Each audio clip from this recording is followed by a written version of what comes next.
I like it. But yeah, So so I don't. I listened to that podcast. Did you? I did. And it said me nothing.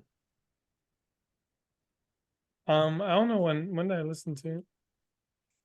I think the end of last week after we last talked. Dr. K on the Diary of a CEO. Yeah, yeah, Thoughts?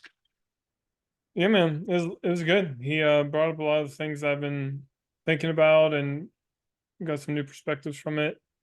I'm not remembering any specifics, unfortunately, right now, but I think overall, I had a guy come give me a quote yesterday. Or a couple of days ago. He's a painter. Um, and we started just small chit chat, and he's like, "Oh, what you do?" And I was like, "Well, I'm a trained therapist." And he's like, "Oh, nice. Like, who do you work with?" And I was like, "Well, I really want to work with men." And the way I see it is men have the hardest time like finding social groups in today's society, and men have very few men's relationships are few and deep, and it's very hard to get on the inside of that.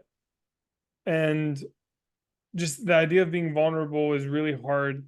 It's like, and so I want to really be a voice wherever I'm at and bringing men together in groups again, and men's support for one another. And even that like good level of challenge. And uh it was just like really cool seeing this older gentleman.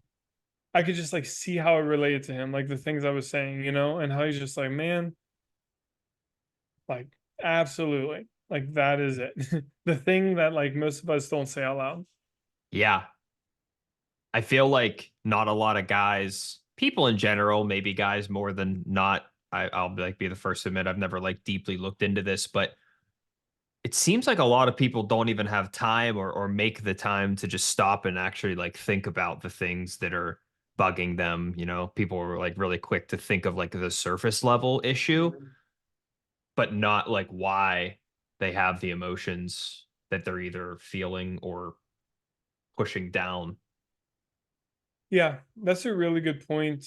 And I think it's why most of us like stay confused about our reactions.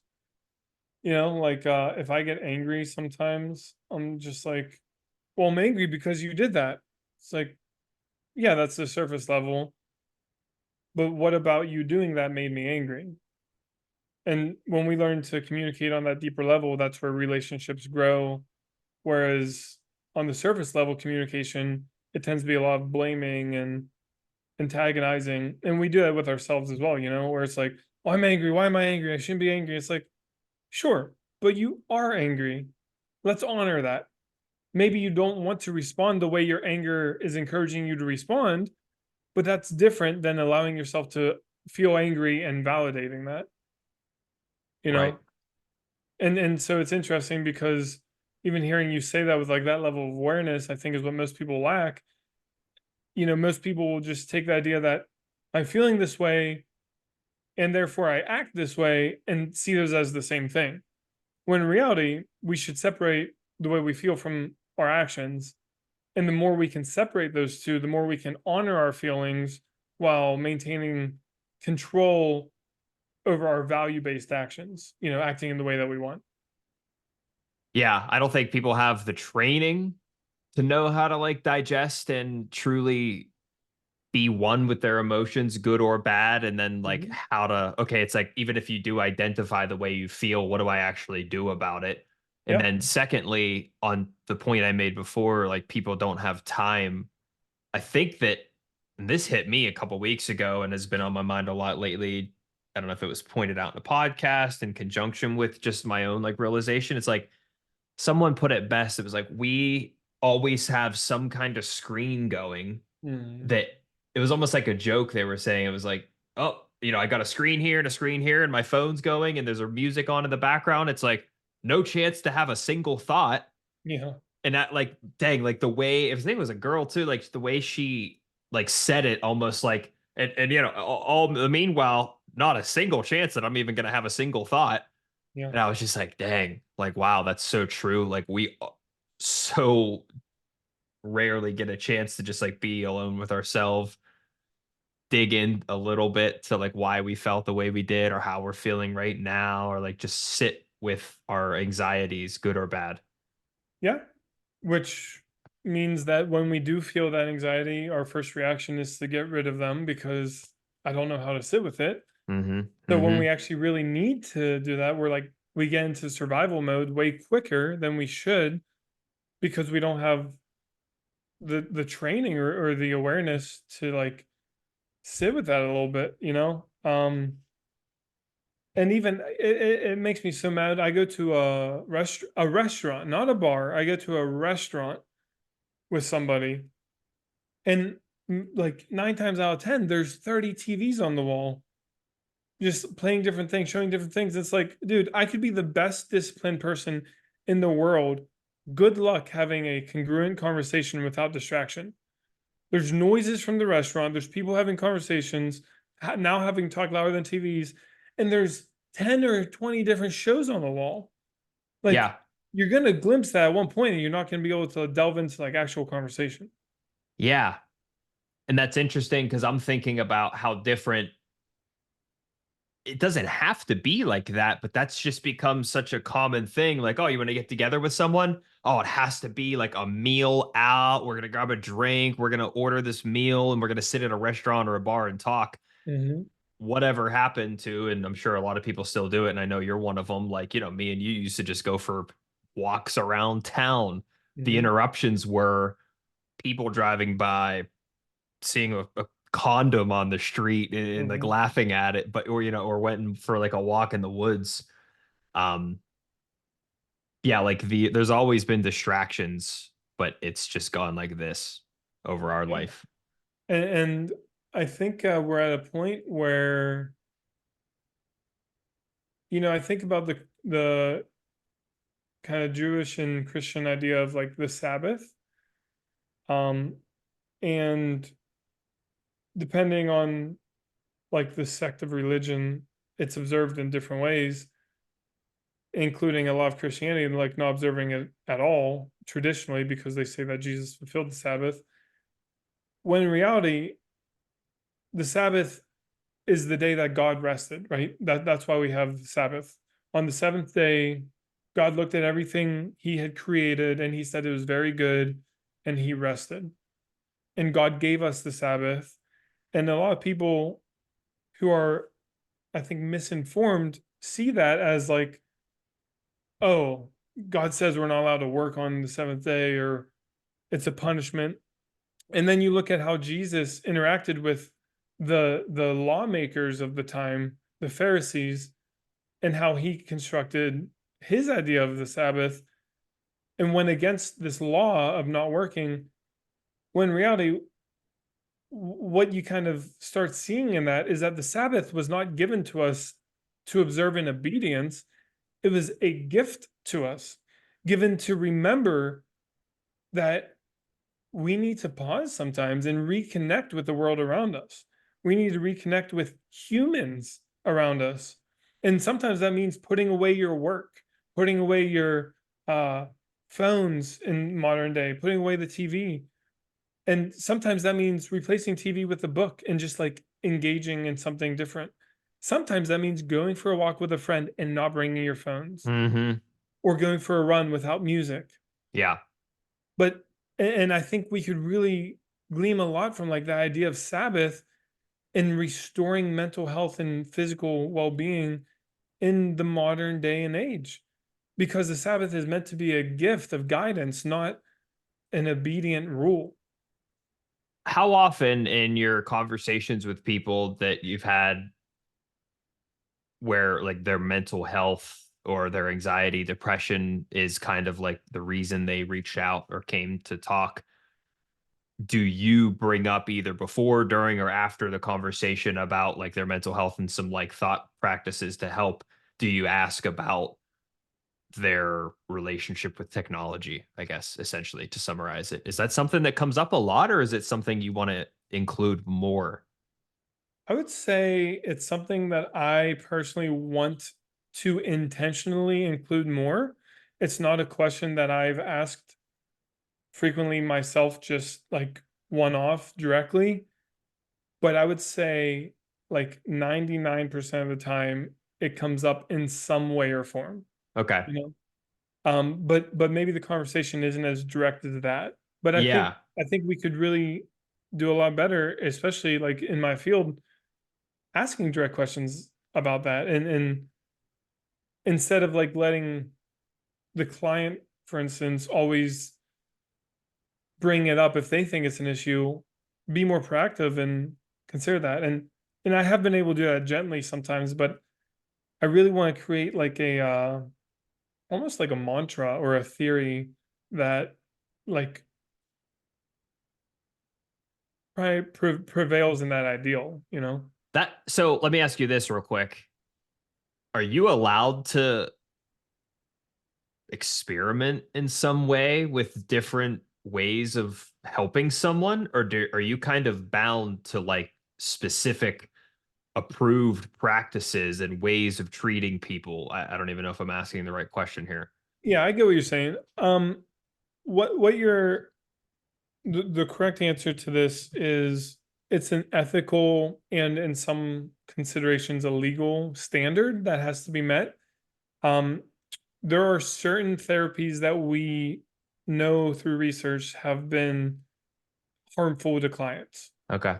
So there's pretty much no circumstances that would justify me engaging in one of those therapies. Um, now there's evidence-based theories, which is what every good practitioner should be working through from as a basis, something that evidence shows is efficacious and effective to help resolve client concerns. Um, now, how that is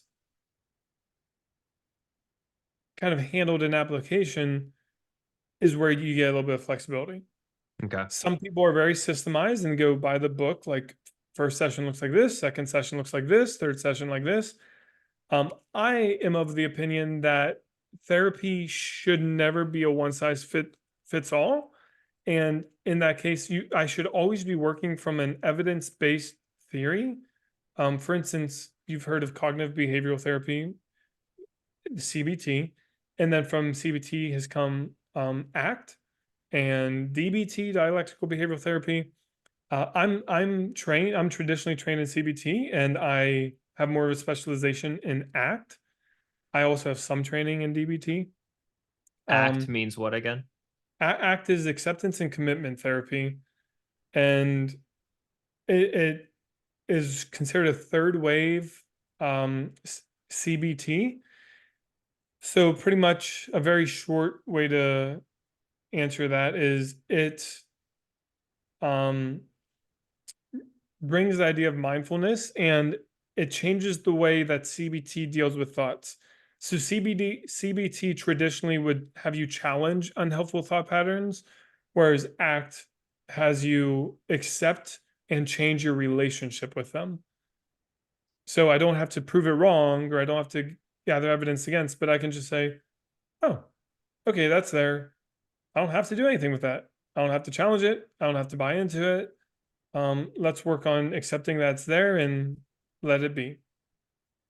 Uh, and so in my application, what I personally think is that if I'm being the best practitioner that I can, then I will first seek to understand my client and then bring in um, the best of theories that I can based on my training in accordance to what I think would work for that client. You know, if I have someone who's like very systemized in their mind and has a very logical oriented brain, traditional CBT might work best for them, even though ACT is like my personal preference. So it doesn't make sense for me to put my personal preference upon someone if I believe a different style of therapy that I'm still trained in and that it still shouldn't be evidence based may work better for them. Does Yeah, that for make sense? sure. I almost just feel like ultimately you have a couple different go-to methods. You can't go into the conversation with someone new expecting one to work better than the other until you kind of get a feel for them off of like that initial intake meeting. Yeah, yeah, exactly. And you also don't want to like flip flop all of the time, but Yeah. I might like be working with someone in an act orientation, but bring some parts of traditional CBT or DBT with me, but still primarily do act, you know? Yeah. And that's perfectly acceptable. But if I'm doing act on this one, and then next time I'm like, well, maybe we should just challenge your thoughts, and then I keep going between act and CBT, that's not helpful for anyone. Yeah, no, they're not going to get anything out of that. But yeah, this all originally stemmed from me just thinking like the conversation around technology and how much it might be causing us to, I don't know, have decreased attention span, limit our interest in the mundane conversations and activities of life because the phone is so much more engaging, Mhm, or how it might be causing us to have limited or less time to ourselves or with our loved ones that we see all the time because we always have that kind of, if it's not in our hand on our mind, it's over here on our mind. mhm. So I was just wondering, like, does everything that you implement have to be deeply data backed and scientifically proven to be this or that? Or can you kind of use some discretion? Like if someone told you, like, oh, what's your average screen time? Oh, I don't know, 8 hours, 10 hours. Can you even go down the path of saying, like, oh, that could be detrimental to your mental health because of this, this, and this? Or do you have to tread lightly there as of now? I think where I would say tread lightly is in the way that I would suggest anything, because Yeah. my job as a therapist is not to give advice or to tell someone like what they should be doing differently. It's to support someone in their goals of change.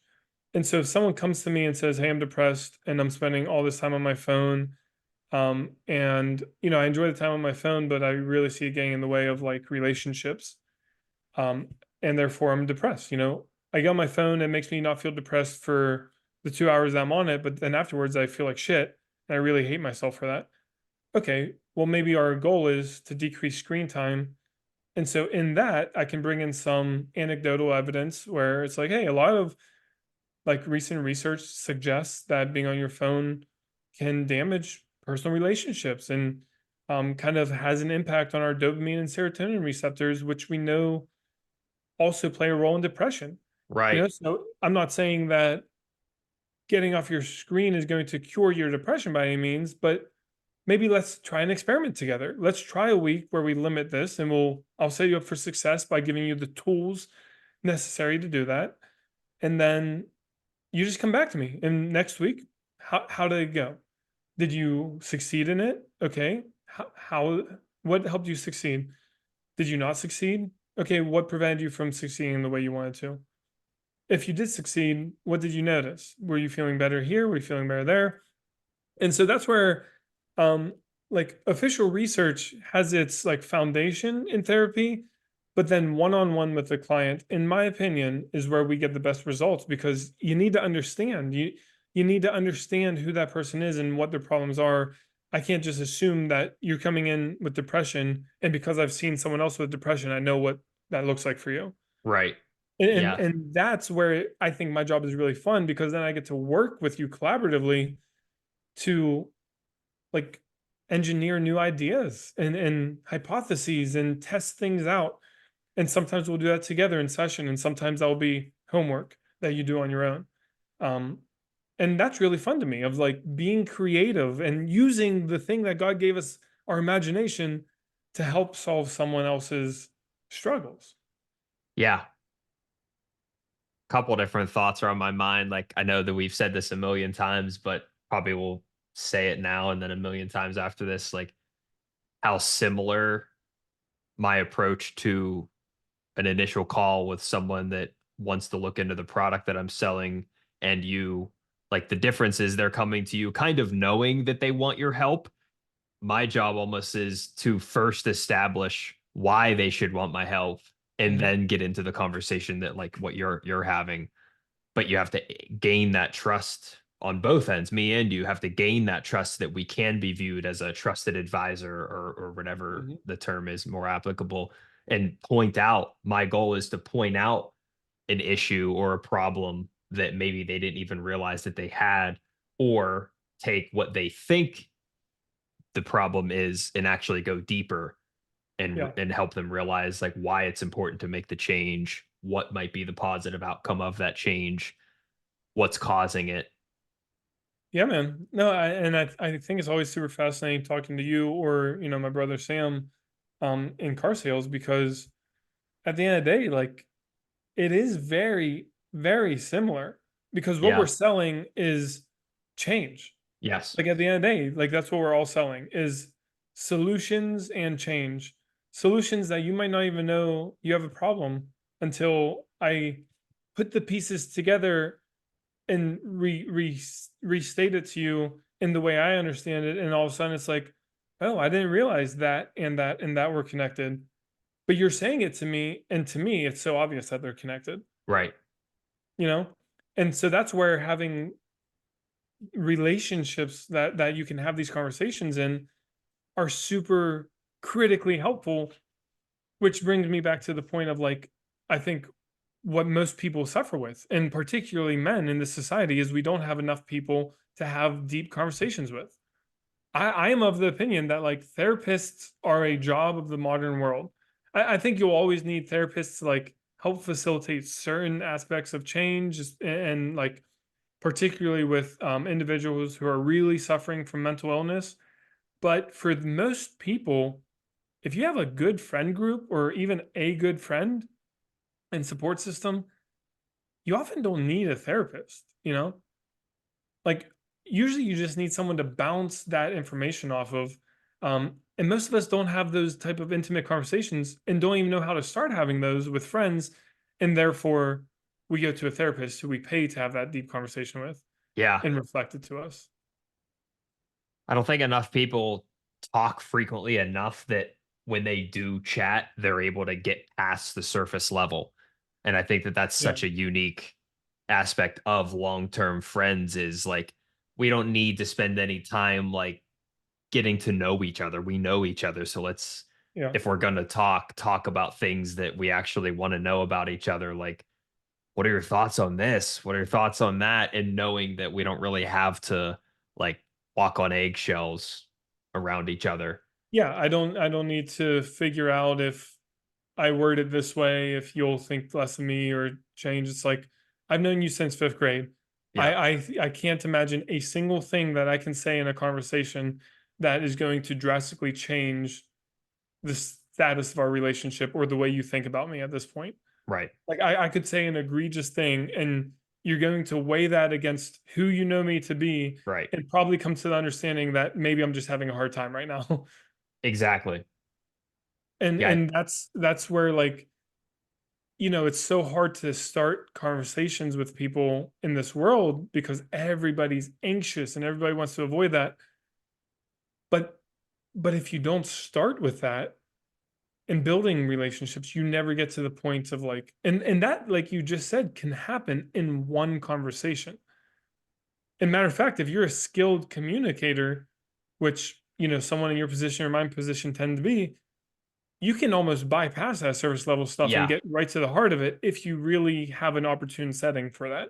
I know. And it's actually funny that that is the case, which is the opposite of what you just said, that people don't have deeper conversations, because isn't there data to support studies that have been done where people are very likely to actually share some pretty intimate things the first time they meet someone? Think of Uber driver type of Yeah, situation.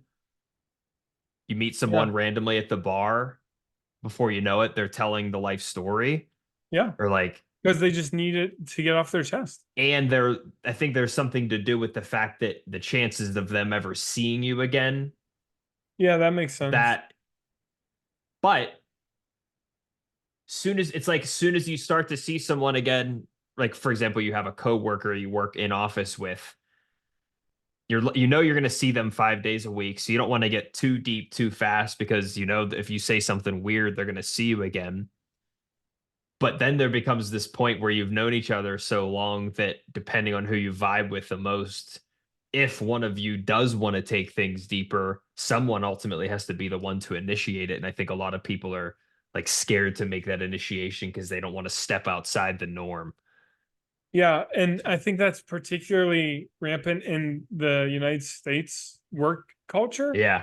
I remember speaking to some like of my European friends, or I think there was, I don't know if it was a research study or maybe just like an anecdotal like side I heard, but um there were some Germans who were doing business with a United States like company, and the United States company was like, "Oh wait, you're working with that person and you're married? It's like we can't like operate with you if you have that relationship." And they're like, "Why not?" Like, well, there should be a separation there. And like to them, they were like, "Why would we separate? Like, what does that mean? Like, wouldn't it be better if we have more personal relationships here?" Right. But the United States work culture has for so long made it taboo for you to get actually close with your coworkers. No dating, no, and there's, I'm not saying there's not any wisdom to that whatsoever. Like there certainly can be some wisdom to it, but the fact that it's so culturally forced almost where it feels weird to even ask a coworker to hang out outside of work hours sometimes almost to me seems like big business is taking a win, because when you have people actually talking about real things, then like problems get brought up and then solutions get caused. I remember I was working at a Target in college, and there was this, I was just thinking about this the other day. Yeah. And there was new workers were getting paid the $15 an hour. Meanwhile, people who have been there for like literally 10 years had just barely made like 14 or 13, because they started at like 9 and were given, and I was given like a raise and it was still like 50 cents less than the new workers. And I was like, hey, this doesn't make sense. And I started going around and just talking to my coworkers. And next thing I know, I was like getting them to all sign a piece of paper, like a petition I was going to hand to my boss. And my boss sat me down and he's like, hey, what are you doing? And I'm like, it's just not fair. Like it's just an unfair thing. We've been here longer. Like I get it. You want to pay people more, so start with your current employees who have been working here. And a lot of these, the workers at that time were like older ladies Yeah. who, Oh, some of the them I still cashiers. see from our high school days, Yes, college days. yes, and and none of them would ever have that conversation. But because I was willing to have it, people were actually able to air their grievances. And having personal experience like that, where my manager, who I was actually pretty close with, was like, Caleb, I don't think you realize like what you're doing here. Like Target's going to send corporate in here because you're essentially talking about like a union. And I'm like, so at that point, I had to weigh if it was actually worth it to me, and it was not. So I kind of stopped doing that. But But like, those are the conversations that yeah, are stopped by personal relationships. right. But it's just so funny to me. Like, okay, so whether we all rally individually and say, hey, we want to raise, or you come as a collective group with a petition, what's the difference? Well, the difference is that, do you know, are you my coworker and do you know that I also feel the way you do? Because it's a lot easier for a boss to have a conversation one on one 30 times and say the same thing about like, yep, it's just policy, versus 30 of us being like, hey, that policy sucks and we're standing together. We all feel this way. And until something changes, like maybe we're going to consider not working now. Okay, okay. So you guys were starting to like edge into the idea of like, don't be surprised if we don't show up No, if this no, doesn't change. we weren't even close to Oh, that. okay. It was literally just like putting it on paper, but that's where it can easily go. Yeah, it could tip. Yeah, I When see. when individuals come together and they say, "Hey, we don't feel heard and we don't feel respected," and then the opposition continues to not listen to that, well, there's no individual power, right? If Yeah. I one on one am like, "Well, I'm not coming to work," they'd be like, "All right, so and so will take your shift." But if the whole store says, "Hey, we're not coming to work until this like is rectified," well, now that matters, you know? So when you have that simple organization, and it's the same thing that the United States lost altogether, right? Like we have the political atmosphere in the United States, nobody is really happy with that. If you talk to people on the street, not one person is. But you know what doesn't really happen anymore? Like Friendly unified debates. protests, real debates, real conversations. Unions are like pretty much in trades, and that's it anymore. Yeah. Unions aren't there anymore because of union busters and lobbyists. And so we the people don't really have a voice as we the people anymore. We have individual voices which barely matter. Like our power is in the we the people, not I the person. And you see that across society. Again, in little social groups where men or women or children or whomever feels alienated because they're not able to connect with their peers because everyone feels like an individual, is the same problem that is extrapolated on a bigger scale where America feels like we're not heard as a people anymore. Yeah, absolutely. I'm just sitting here thinking like what could even be potential solutions, and I feel like that's the biggest topic right now, one of them. It's like what can we change? Where can we go? How does this change, or doesn't it change, and then some massive event is what it takes to cause change, which I don't think anyone really wants, but how Yeah. else is it going to change? Well, I certainly don't like suggest or support the idea of especially a physical revolution. Right. No. I Heck think no. we're in a modern society. I don't think war is an answer that's acceptable. Um, but what I think is an answer is, we like the idea of we both heard it said that you don't get out of shape overnight. You don't wake up and all of a sudden you've gained 200 pounds. And so when you're working towards that physical goal, we also need to keep that in mind. You didn't put it on overnight, you're not going to lose it overnight. Take it step by step. Yep. And that's where we're at. It didn't happen overnight. We didn't wake up and everything changed. Mm-mm. What would be wonderful is if every single person made a point to look up and wave at their neighbor or wave at the person who's walking on the street instead of ignoring them and just driving by. Making small talk with the cashier at the store and the person behind you. And not always making it political, literally just like being willing to engage in whatever conversation comes up, not for the sake of conversation, but for the sake of connection, because the more people feel connected, the more real conversations can start happening. And I think that's a real step that every single person can take in their daily life, is just make a habit of looking someone in the eyes, smiling and saying hello. And if we did that more, I think conversations would naturally start occurring again. Yeah, I agree. And I'm trying to think, I think it's a multitude of things. Why did that used to happen and why doesn't it happen now? Like, why did people value the idea of a neighbor so much more than they do now? Like, I try to do what I can. I hardly ever see my neighbors over here. The neighbors over here, it's two little girls that always yell my name, which shows that people at a very young age, these are little girls, they want that interaction. Like they're still out playing and riding bikes. And I love seeing this little group of kids that is doing it. And I hear so much commotion lately down at this baseball field, which is awesome to hear. Yeah. So it's good to know that like little community events like that are still going on. But I think that it used to be needed more. Like, I don't know. Like, do you ever go next door and ask for a cup of milk or a cup of flour?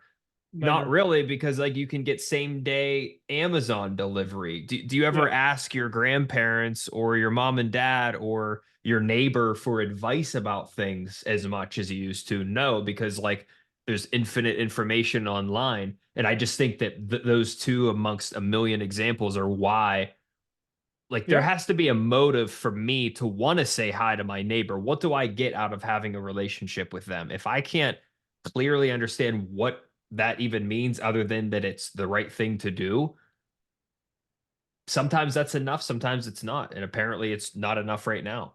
Well, I think what it is, I mean, I think that's like a very well said point of contention in our modern society, right? I think it was very eloquently put. Um, the idea of that need It's just like, what is it competing against? You know, if I said, "Hey Jesse," This. yeah, exactly, and that's kind of where we're at. If I'm like, "Hey, here's a bowl of salad, no dressing, nothing on it, just lettuce," or like a nice smash burger that's like with all your trimmings, Yeah. you're gonna go like maybe once every now and then you would pick the salad to like rebalance because you it's somewhere in your values that's important. But if we're just going based on what you get out of it in that moment, you're gonna pick the burger every time. Ooh, And in that moment. I think that's what we're talking about right now is our society has shifted from a perception of mid to long term success to short term desire. And that's what it is. Saying hi to my neighbor, waving across the street, I barely have a conversation with him. But we always make a point if we're both out to try to like wave. And I will literally stare at him if he's outside until we make eye contact. Right. So I just so I can wave. And you know what? You know what has come out of that? In those moments, I barely get nothing except like a little bit of like, oh, that was nice. Yeah. But you know what? I was having my fence redone and I had contractors come out to give me quotes.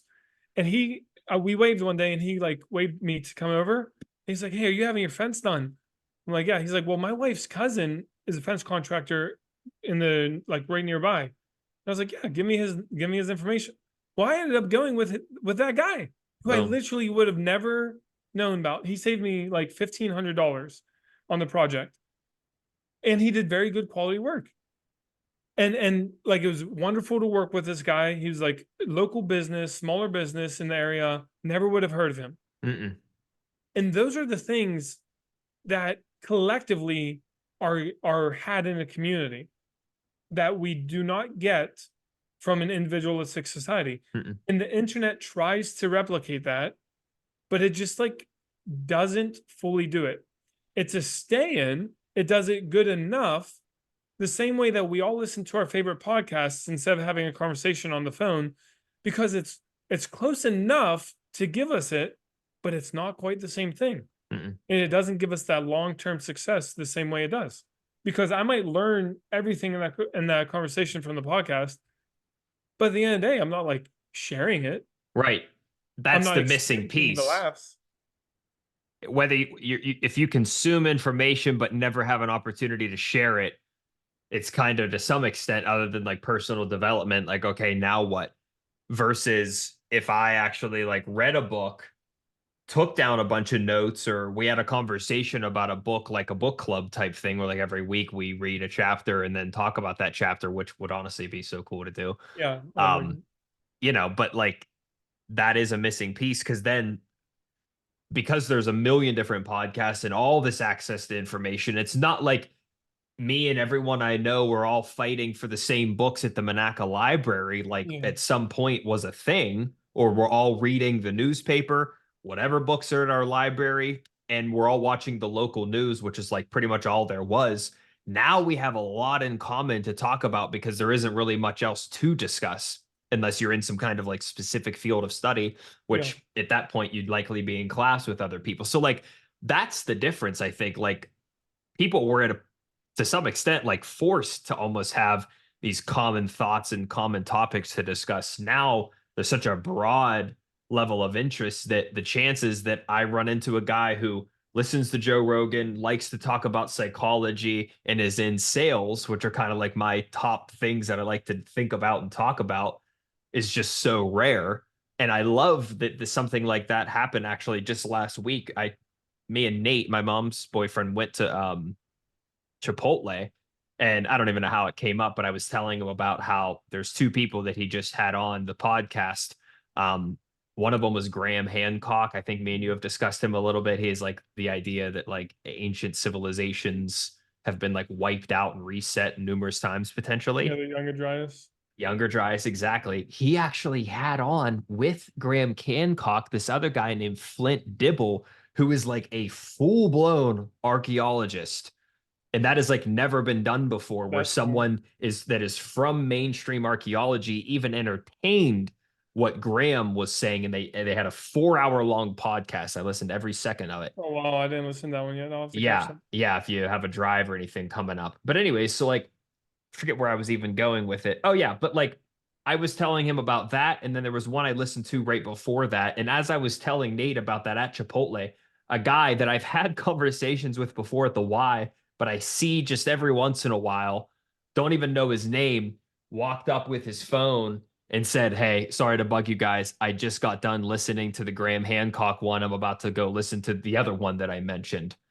And I like afterwards was like, oh my God, like why didn't I jump on that opportunity? Be like, dude, oh my God, like I see you at the Y all the time. We don't have to chat now, but like, what's your name? Let me get your number. Call me once you Yeah, listen to yeah, that podcast and like let me know what you thought of it. yeah. Graham, I mean, dude, Joe Rogan also just had on Tucker Carlson. And like it would have been such a good one for me and you both to have said, like, hey, let's both listen to this and then talk about it. But yeah, obviously, we both have our own stuff going on. Well, and why is that so difficult in today? Like, why is our society put together in this way where it's like, hey, don't ask a stranger for the number. Don't like do that. Don't talk to them. Don't approach someone at a different table. And it just like doesn't make sense to me because No, like I we all know. crave that. We all want it, but there almost seems to be this like societal barrier.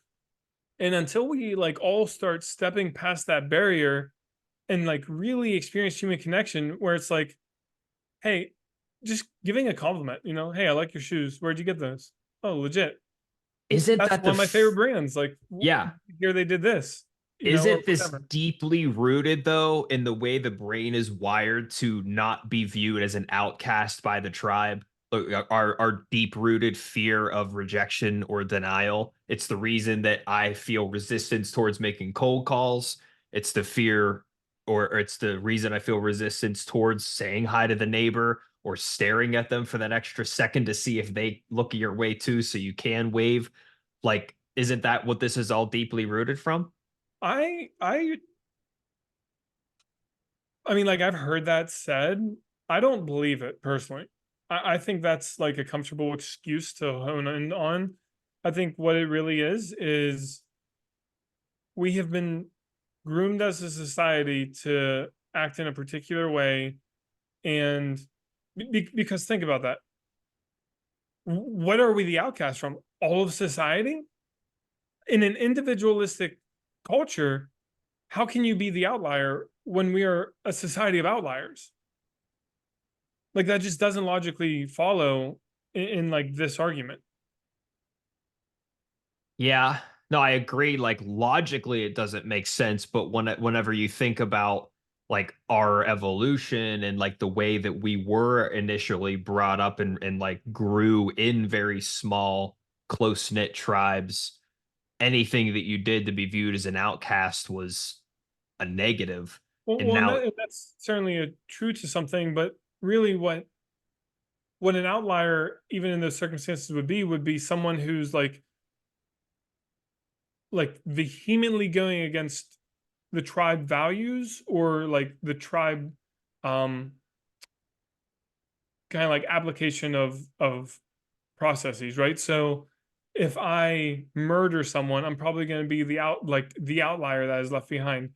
If I am constantly making people feel like threatened or uncomfortable, like eventually I'm probably going to be left behind.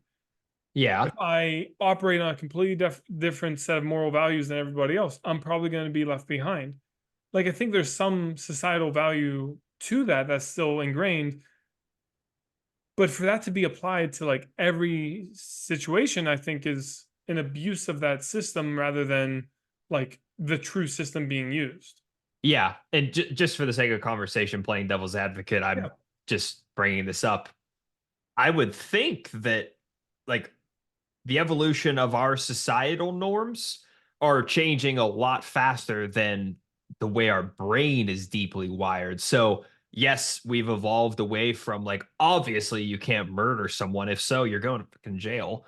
But now it is not the norm to like do the weird one-off things like talk to someone in the Chipotle line or walk up to Mhm. someone's table or just ask someone random for their number or like ask a girl for her number at the mall. Like I just that's kind of where my head's at. Like those things change very quickly and those have become the new outliers that we've adapted to.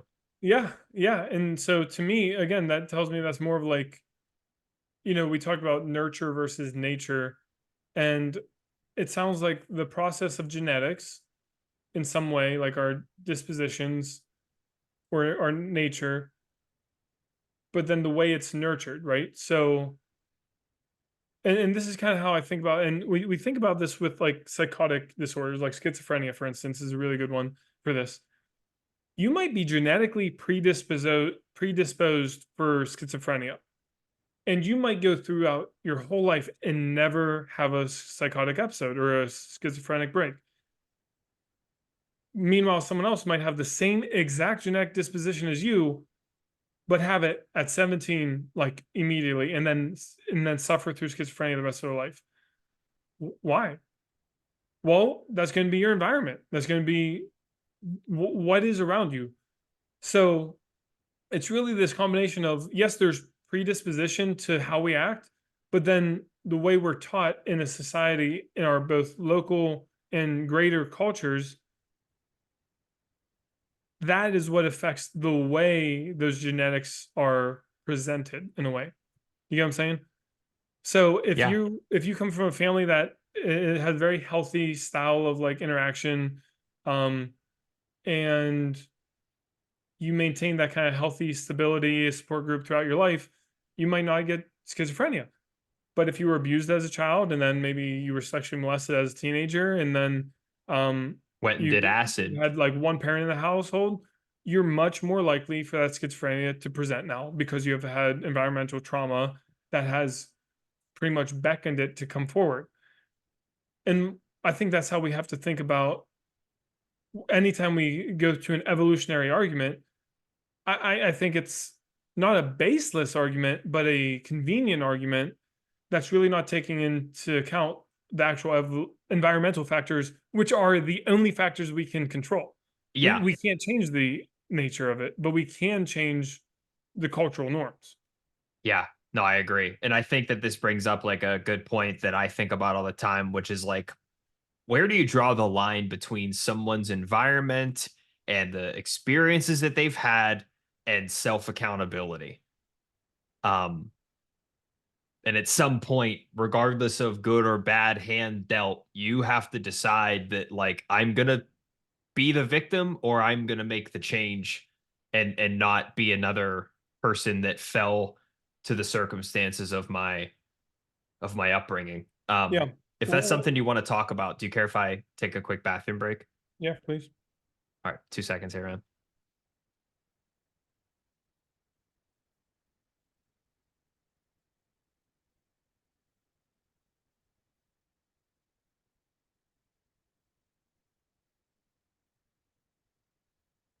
Let's see if it's Simmons looking for the head going on around, and like he might be dead.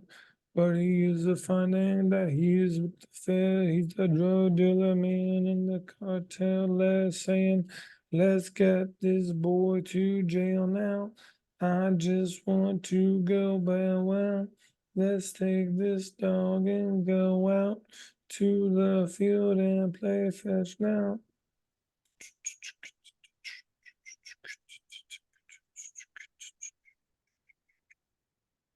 Microphone in the mouse looking up the grass. I just want to cut the grass and make me shake that ass. Let me see you dip it down. Dip it right into the ground. Let me see you. Let me go round and round.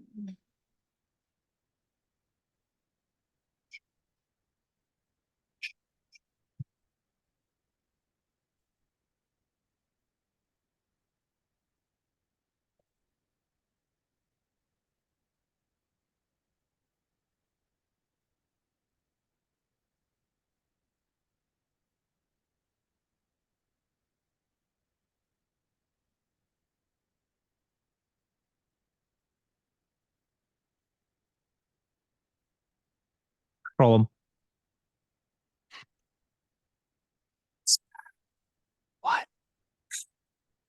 Said he's back.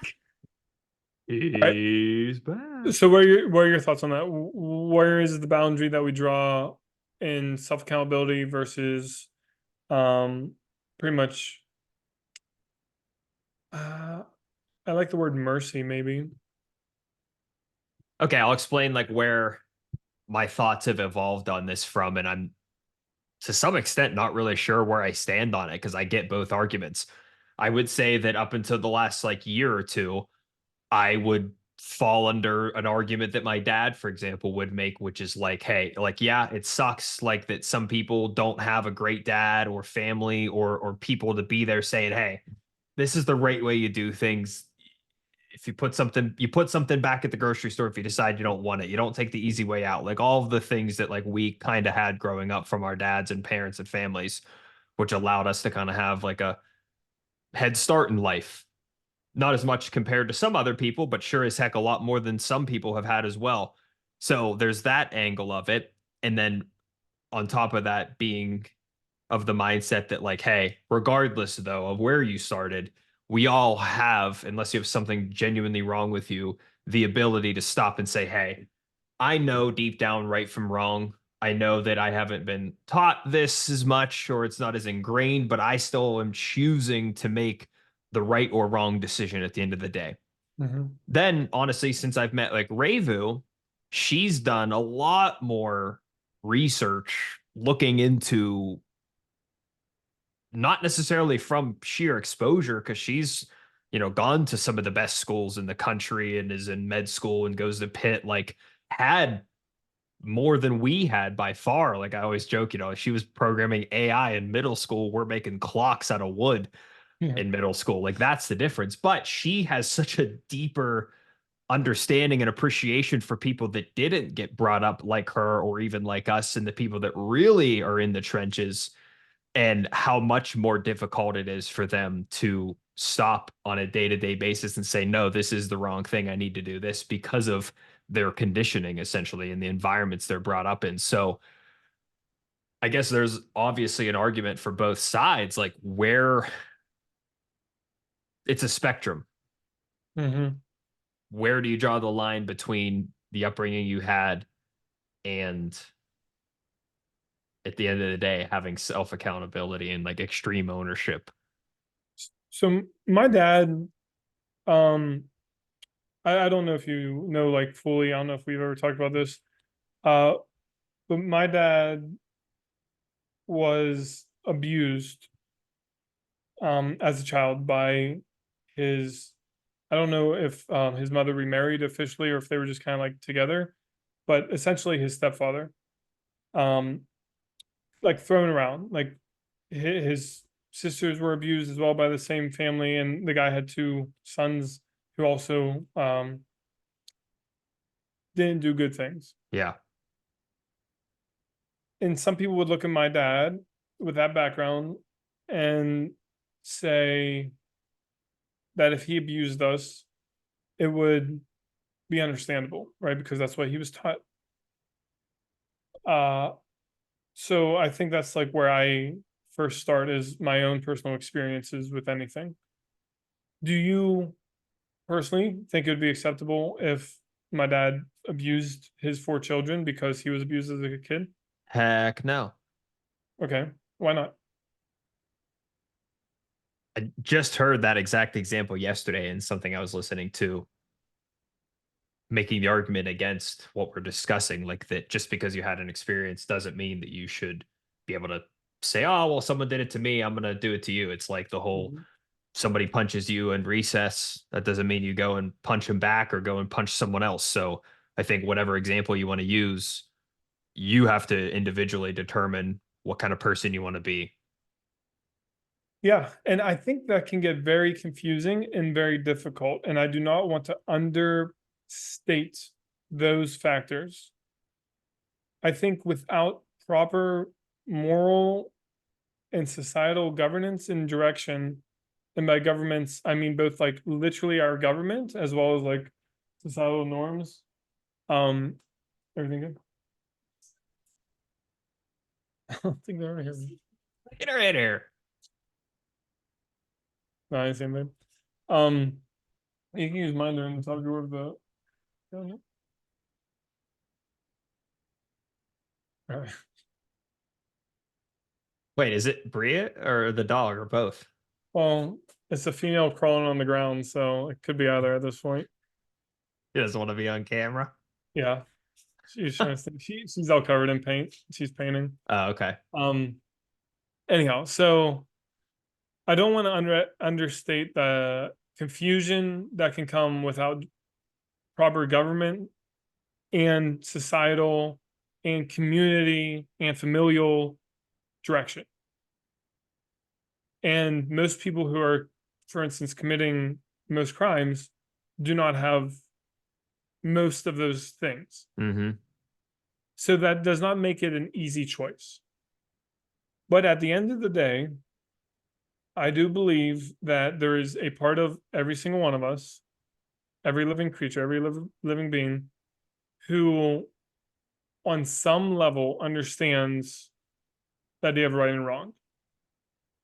Now, if I said, is this good or bad? We would have to like get into a discussion of, well, where does that come from? Who's to say? Right. And in reality, without the belief in a higher power, without the belief in God, Yahweh in particular, is my belief and the one I subscribe to. You can't have an objective truth to right and wrong. So I think the easiest evidence for does God exist comes from your own personal experience. If you go down the road and see someone and they say hey to you and you go up to them and you just push them hard and they fall and get hurt and then you walk away, I'm willing to bet at some point, unless you have some serious mental illness where you're unable to reflect on that properly or adequately or understand that properly, my guess is that you're going to feel bad in some way or form. Now, you might not spend time trying to understand that feeling or using that feeling to guide your behavior in the future, but that doesn't mean that it doesn't exist. Mm-hmm.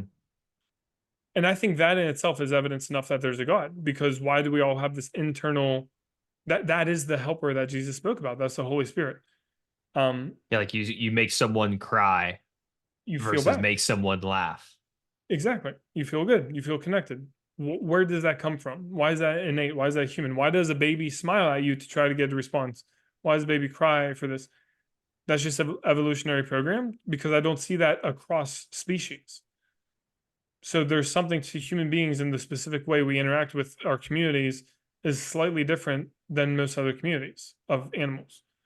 And it's certainly more extreme and extrapolated. So with that being said, I can look at my upbringing and I did not have like the best upbringing. It was very tumultuous. There was fighting all the time. We were hit, albeit not abused.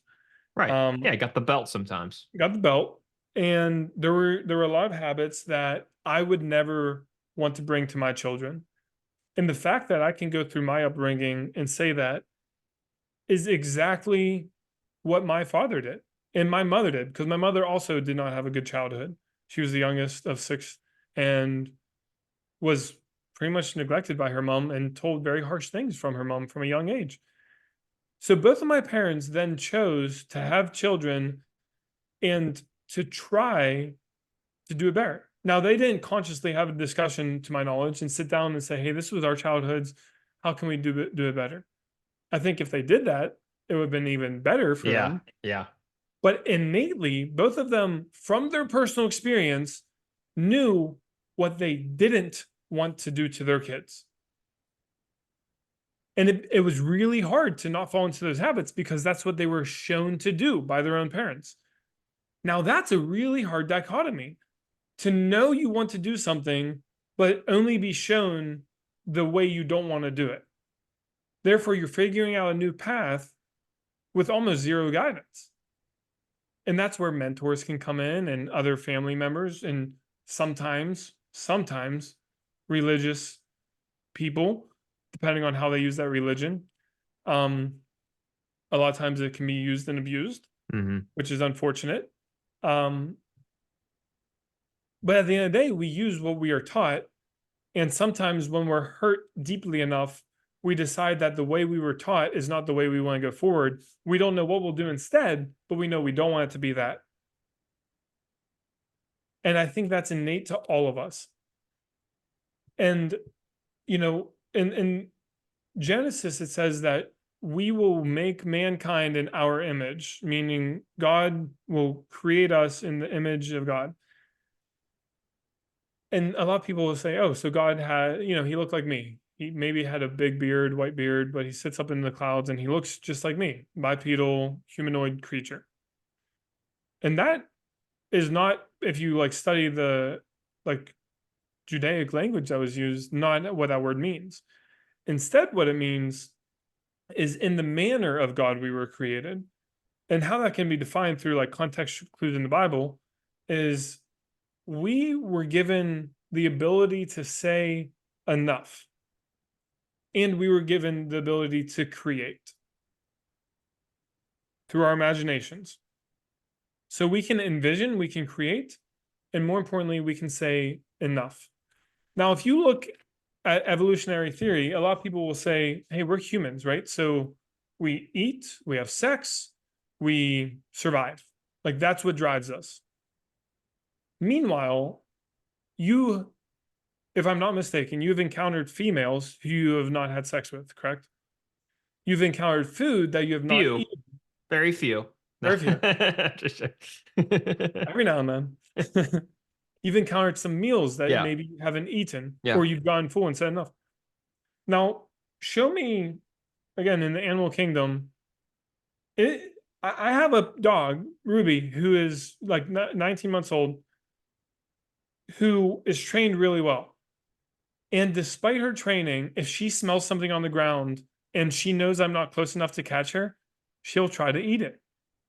Meanwhile, I trained her specifically not to do that. Yeah. But she has this internal battle every time, whereas if I'm close, she won't do it. And a lot of times she's good about not picking up on her own because of training. But there's something in her animal instinct that just, if there's food, she needs it. It doesn't matter how full she is. She could have just eaten. And if there's a crumb from our dinner on the ground, she'll try to eat that. Right. Yeah. And you'll see that across animals. So again, this is something that sets us apart from animals. This ability to say enough. And I think we can use that in a moral sense to say, hey, this was done to me, but that's enough. That doesn't feel good. I'm going to imagine a new way. I'm going to use that way I'm creating in God's image of saying enough in imagination to create a new way forward. And I'm going to ask for guidance ideally ask for guidance from people who have done it better than me. Which comes back to the importance of community. Yeah. And so with that background, and sorry, I know that was kind of a lot, That's all but good. with that background is how I come to my conclusion that the only thing we have in this life is choice. The only thing we really have. And that's why it's so important to use language that reminds us that we have choice. I have to go to the gym today. No, you don't. If you choose to go to the gym today, it means more than I have to go to the gym. I have to go to the gym is an obligation. You have no choice.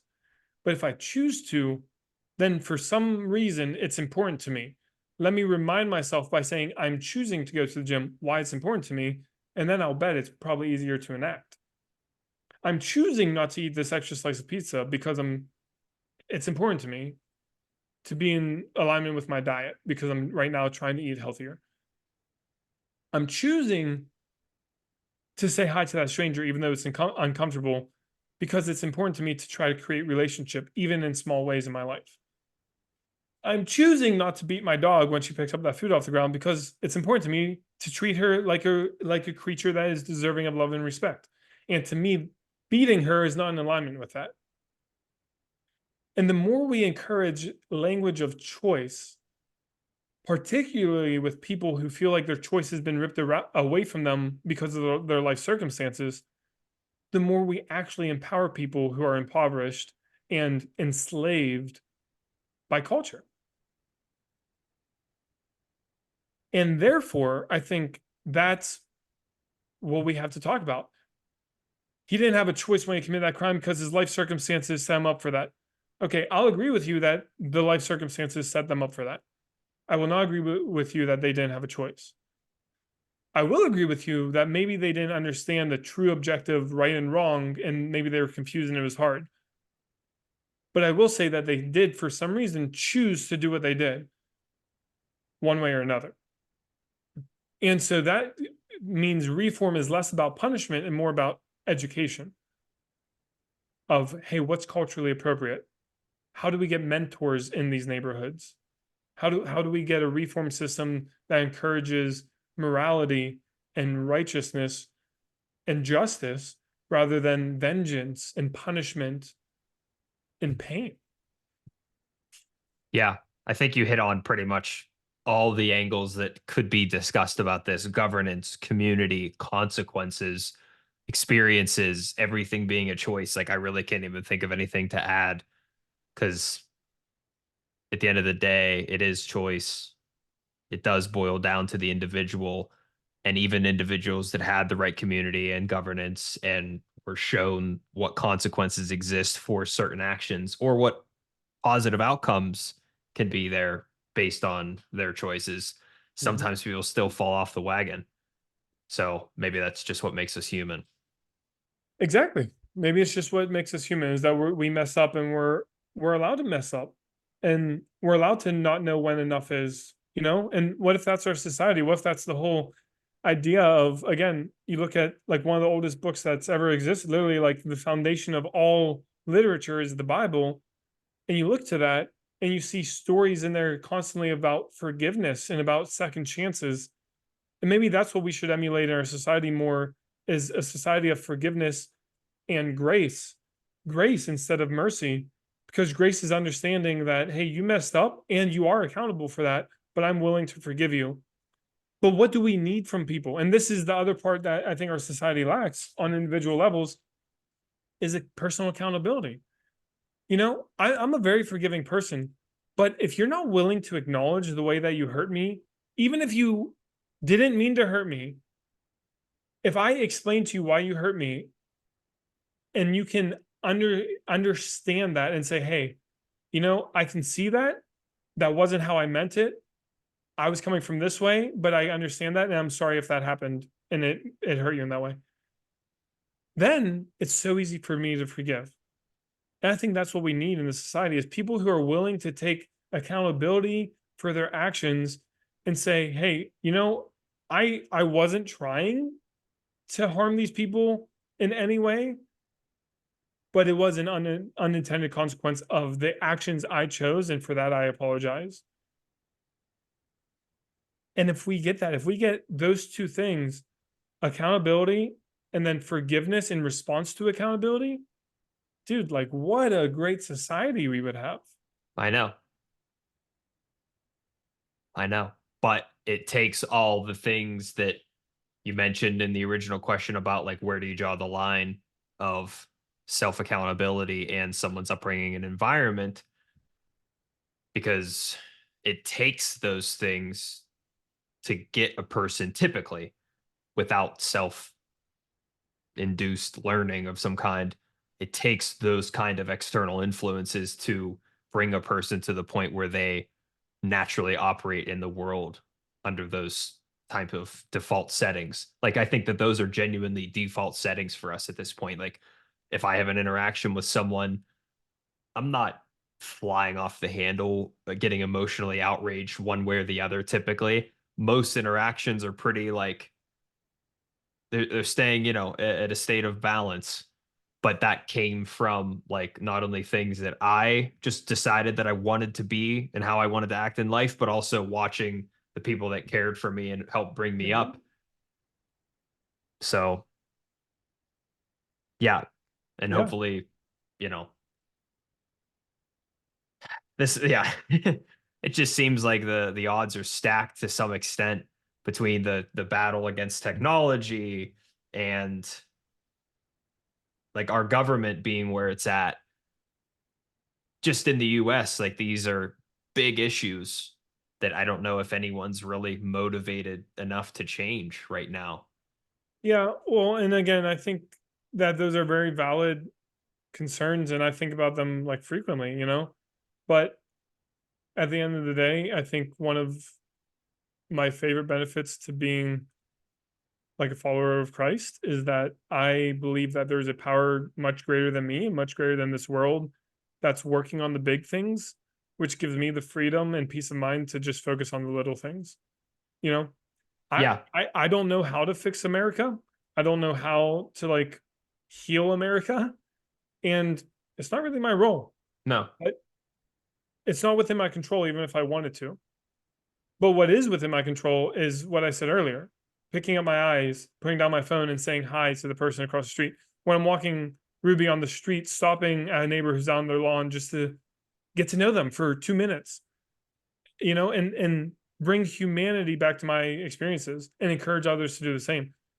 yeah, impact your circle is all Yeah, you can really do. And, I'd like to think that sooner or later we keep uploading these conversations and someone likes the things you have to say. And if one person out of however long we do this, finds benefit in it, there's good to be had in it. Even if not, it's good for me and you as friends and as individuals.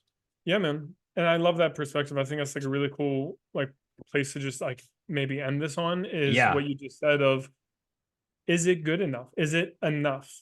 Like, is the thing I'm doing enough? Right? We've talked about how hard it is to have those medial conversations, even in our lives.